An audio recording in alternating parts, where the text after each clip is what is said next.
திருக்குறள் சிந்தனை. பிற உயிர்களை பேணி பாதுகாத்து வருகின்ற கருணையாளனுக்கு எங்கும் எப்போதும் தன் உயிர் அஞ்சுகின்ற செயல்கள் வரவே மாட்டார். அச்சமும் அவலமும் நீங்கி உயர்ந்த உரிமையாய் வாழ்கின்ற உரிமையை அருள்கின்றது.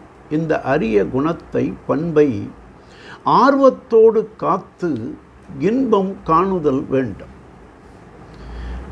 மண்ணுயிர்க்கெல்லாம் இன்னுயிர் புரிகின்றவன் இன்னுயிர்க்கெல்லாம் இறைவனாக இன்பமூர்த்தி ஆகின்றான்.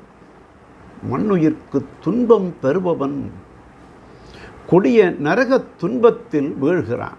தன்னலமே கருதி வாழ்பவன் சின்னத்தனமாய் சீரழிந்து ஒழிகின்றான். பிற உயிர்களுக்கு இறங்கி வாழ்பவன் பெரியோனாய் உயர்ந்து திகழ்கின்றான். ஆகவே மண்ணுயிரை போற்றி வருகின்ற அளவே ஒருவனது உயிர் ஏற்றமாய் ஒளிமிகுந்து உயர்ந்து இன்பம் பெறுகின்றது என்று தெய்வப்புலவர் அருள் உடைமை அதிகாரத்தில் மண்ணுயிர் ஓம்பி அருளாழ்வார்க்கு இல்லென்ப தன்னுயிர் அஞ்சும் வினை என்றார். நாளையும் சிந்தி.